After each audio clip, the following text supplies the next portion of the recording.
My name is Joshua Latimer. Today we're going to talk about why it's so hard to scale a service-based business. Now look, there is so much opportunity in all kinds of weird industries right now, even going into an economic downturn. There's opportunity everywhere. There's more millionaires per capita made during the Great Depression than any other time period. So even if it gets really bad, recessionally speaking here, there's opportunity everywhere. But service businesses specifically have unique challenges that people that have never ran one do not understand. And it's funny, when I say service business, I could be talking about a home service business, okay, like a carpet cleaner, for example, but I could also be talking about any kind of agency business. Agency meaning you do services for people. You know, a lawyer is a service business, right? But so is a social media agency that runs Facebook ads for you. I have a lot of friends that have, multi-seven-figure agency businesses. And what's funny is every time they get to about the $3 million mark is kind of where it taps out.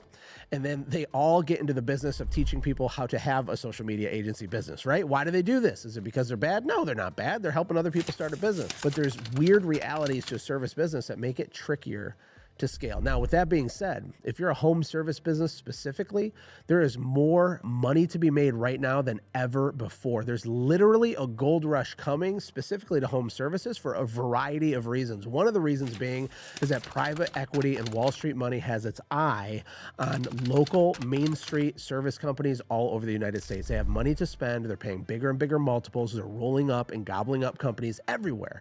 And they have too much money to invest. Literally, they have too much. Can you imagine having that problem? You're so stressed out, you can't sleep at night because you have too much money and you can't invest it fast enough. Choose your hard, I guess, right? That's their hard. They're stressed out about it. And they want to buy companies like yours. Now, they're not going to give you a bunch of money for it unless you can get it up over $1 million. You get really profitable. Hopefully you can get it to $1 million in profit. Then you can get paid lots of money, but there's challenges to it. And so I want to kind of empathize with you on why it's hard and also help people understand, if they're getting into this business, some of the complexities that go along with it. So the first reason it's hard is because of the complexities, right? When you're selling labor, what that usually means is that you're selling expertise of some kind.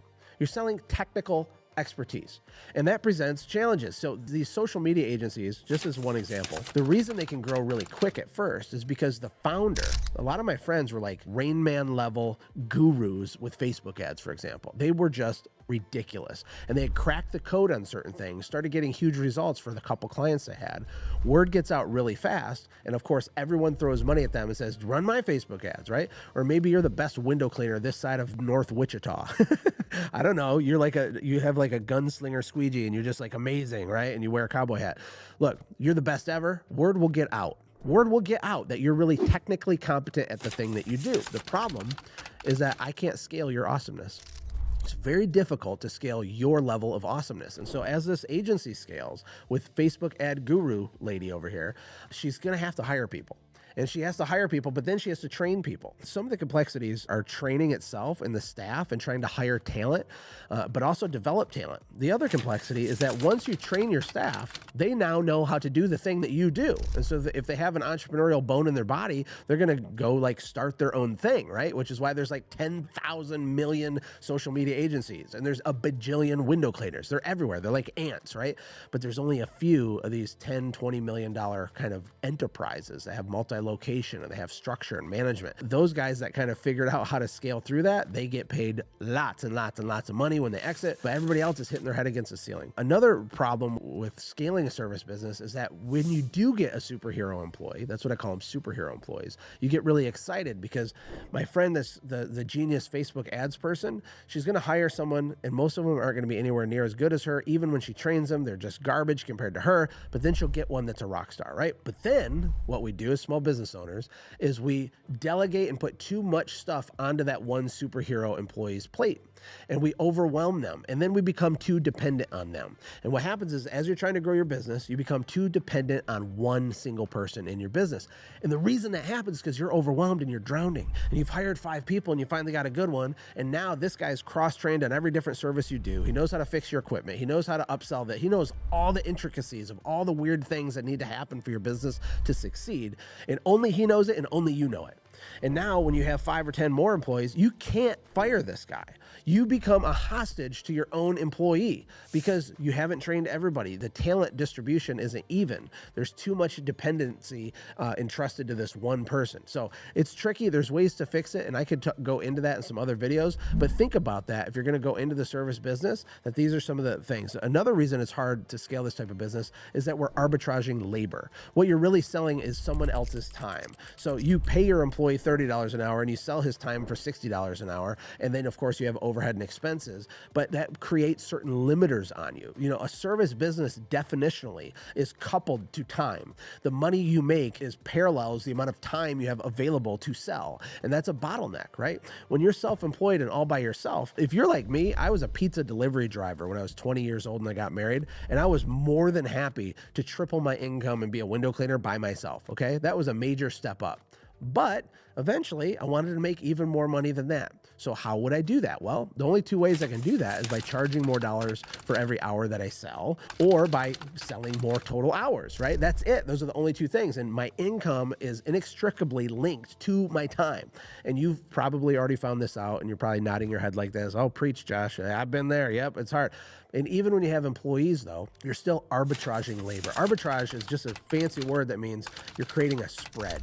You're taking the margin. Banks arbitrage money. So they loan it to you for 5%, they pay the Federal Reserve 2%, and they keep the 3%. For example, what we do is we sell $60 an hour and pay $30 an hour, and that difference is your arbitrage. And that's good. It's awesome. It's better than working for Larry. Larry is such a bad boss, and I'm so glad you don't work for Larry. But it can create constraints when you're trying to scale. Another problem with trying to scale this type of business is that the barrier to entry is really low for most of these companies. And I kind of already talked about it, but let's spend another minute on it. The barrier to entry is tiny.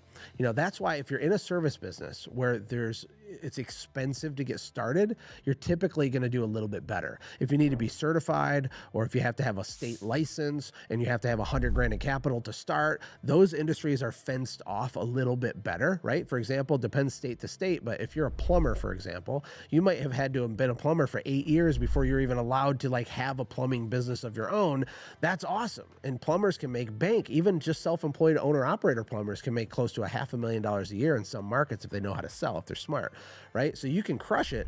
But if you're a cleaning service or a social media agency or any kind of generic service, because the barrier to entry is low, you have to be extra good at retaining employees, or else they're just going to come and leave and start their own competing things. And it gets really, really frustrating, especially if you're small and every third employee is starting a competing power washing business in your town. It can mess with your head. You know, in reality, you can crush them and become a way better asymmetrical marketer. And they're going to quit and give up because they don't understand how hard it is to run a business.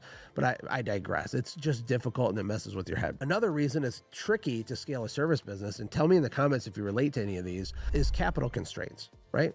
So there might be a low barrier to entry for Joe to go buy a bucket and a squeegee and start cleaning windows and to start trying to go steal your window cleaning customers, but there's still capital constraints. For a lot of service businesses, we need trucks and heavy equipment, specialized equipment. We need marketing budgets. We need websites. We need SEO. We need all these things, and money's really, really, really hard. A small business that's bootstrapped is playing an entirely different game than a private equity-backed, venture-backed enterprise, okay? Here's what I mean. These big companies, they're playing with what I call monopoly money, and what you're doing is bootstrapping.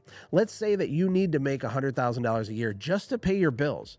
If you live in Southern California and you have 3 kids and you're making $100,000 a year, you're like broke, okay? And so let's say that your business needs to do $500,000 in sales so that you can extract an owner's benefit $100,000 back to yourself so you don't starve to death and you can pay your mortgage or your rent or whatever, right? That's cool. See, that's a bootstrap business. What that means is that you can't make huge, stupid mistakes with cash. You don't have capital to burn. You can't have a burn rate, which is an actual word used in the software business with venture capital companies. They're like, what's your burn rate? That means how many millions of dollars per month are you losing? And they're like, oh, only $1 million a month? That's great. Yeah, it sounds like a great investment.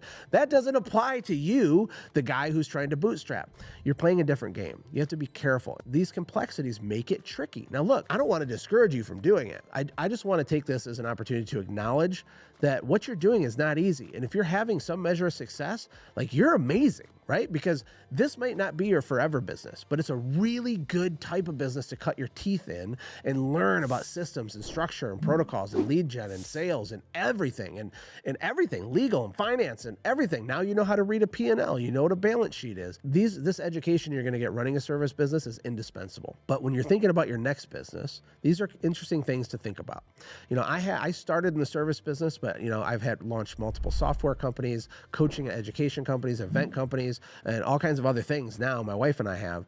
And what's interesting is each time I'm doing it, I'm launching more leveraged, less complicated types of businesses as I go. And it's because of these types of considerations. People ask me all the time, Josh, would you get back in the service industry, in the home service industry? And it's like, yeah, like if I had to, I would. Like I can go make that work. That would be like freshman level easy for me with what I know how to do. But it's not a leverageable enough opportunity for me to get excited about it right now with the other opportunities I have on my plate. So look, let's recap for a second. One of the reasons it's hard to scale is the complexities of it with labor and training and the technical competency they need to do the thing that you do. The other one is that you're arbitraging labor. It means you're selling time for a markup. The other one is that the barrier to entry is low and that you're basically going to train your competition in a business like this for a lot of them. The next one was capital constraints. When you're bootstrapping, you got to be careful with cash, which means you have to work even more hours and manually do stuff because you can't risk the $10,000 in that possibly going to work EDDM campaign that you're considering. Because if you lose the money, mama ain't happy. It's a bad thing. The pain is real, right? The second to last reason it's hard is local constraints.